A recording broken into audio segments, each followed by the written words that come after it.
implicit Euro-American admission that Syria is facing extremist terrorism.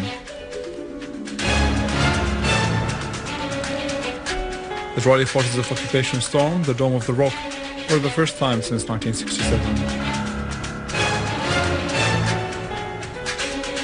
4 dead and more than 400 wounded in clashes in the Egyptian city of Bursaid.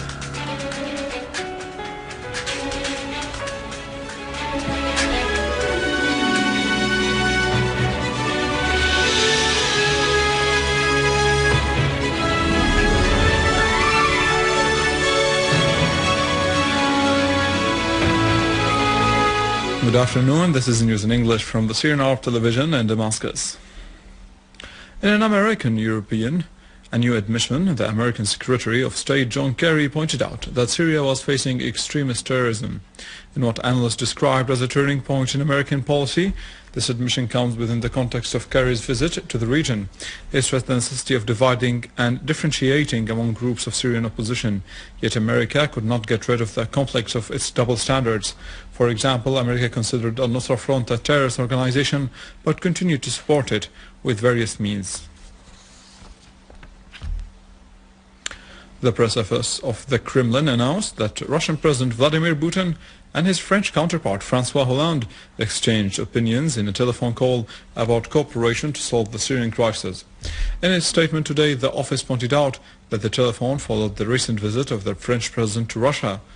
In Moscow last week, President Putin held a joint press conference with his French guest and called upon the international community to prevent the extremist groups from exploiting the tragedy in Syria to achieve their sinister aims. Mr. Putin reaffirmed Russia's attitude to the situation in Syria within the context of commitment to international legitimacy and the rule of law. The British newspaper Sunday Times confirmed that the British armed man Ibrahim al-Muzawji was killed in Syria, pointing out that al-Muzawji was one of 80 British armed men who went to fight in Syria. The Sunday Times was not the first newspaper to reveal this fact, as the Daily Telegraph has uncovered before that Ghaidan Shamsuddin and Huzaifa al-Sayyid, who have Irish citizenship, were killed in Syria, to be followed by terrorists who came from Sweden for the purpose of what's called al-Jihad in Syria. It's worth noting that all these terrorists came to fight in Syria provided by security facilitation from regional and Western governments who pushed them to this destiny after they opened gates of their prisons for them.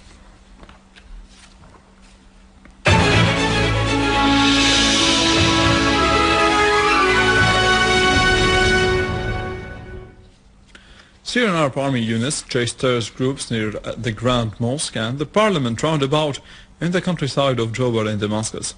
An official source said that 4 leaders of terrorist groups were killed in this operation. Units of our armed forces destroyed terrorist groups, their hideouts, weapons and equipment in some farms around the west side of Idlib and along the Idlib-Filon highway and some villages in Jisr al-Shughur countryside. The Syrian Arab Army inflicted heavy casualties on the terrorists in the valley of Al-Dayf and Al-Ahmadi in the area of Ma'arat al-Nu'man. Other army units destroyed a storehouse of ammunition and killed and wounded several terrorists in their hideouts in the square of Al-Nerab and other terrorist groups in the farmyards of the villages of Bruma, Kafruhin and Taftanaz. In the town of Abu Zuhur, a unit of our armed forces attacked a terrorist group, inflicting heavy casualties among them. Moving to Al-Raqqa, where units of the Syrian Arab Army confronted terrorist groups, destroyed convoys of their vehicles and ammunition. The dead terrorists included Abu Abdullah al-Gharib, leader of al-Nusra Front terrorist group in Al-Raqqa, as well as Khalaf al-Mari, field leader of the terrorist group known as Ahrar al-Sham, the Free People of the Levant. Also in the southern countryside of Hama, Syrian armed forces restored security and stability to several villages after purging them of mercenary terrorists. The armed forces also captured a rocket factory that the terrorists used to make explosive devices. The armed forces destroyed a terrorist hideout in the town of Sheikh Abdullah and captured large amounts of weapons.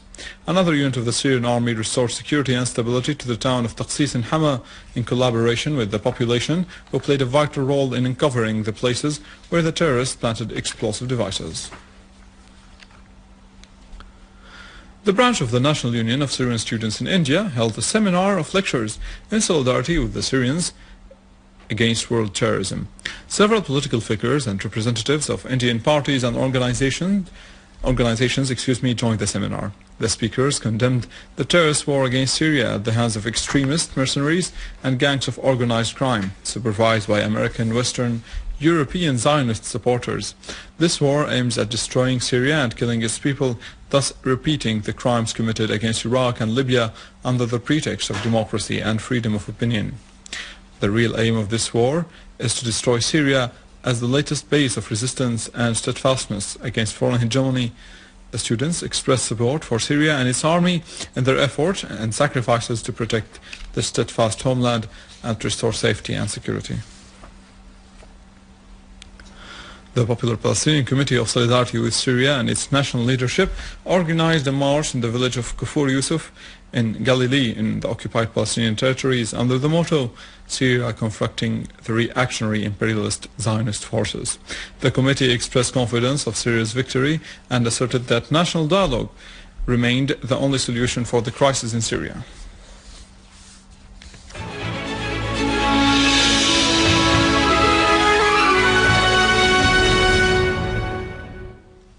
Israeli police stormed the Dome of the Rock in the occupied Jerusalem city for the first time since 1967.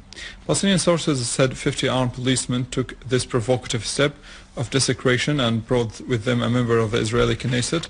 Palestinian worshippers confronted them and defended this holy shrine. Israeli forces of occupation recurrently stormed the course of Al-Aqsa Mosque near the Dome of the Rock. The public strike spread in Egypt to reach the city of Abu Sweir as the opposition pledged to boycott the legislative elections set to be held this month and also to boycott the national dialogue called upon by President Mohamed Morsi.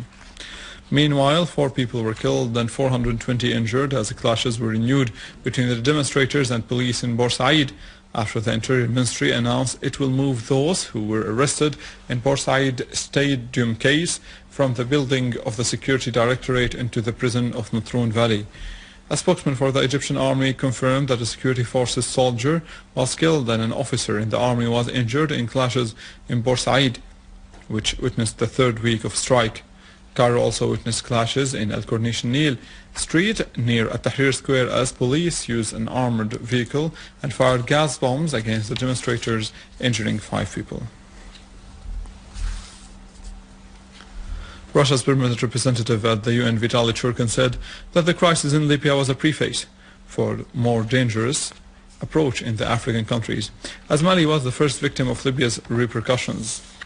Churkin said that a new approach appeared in the African continent as a result of the way some members of the international community dealt with the events in Libya. Churkin added that despite the toppling of the Libyan regime, Libya is still suffering from chaos and the flow of weapons, which has negative effects on the large coastal area, especially in Mali. And with this we reach the end of our news. More details on our website www.SyriaOnline.sy. And now a look at employment rates in Europe and prices of gold in local markets in our economic news after the break with Nariman.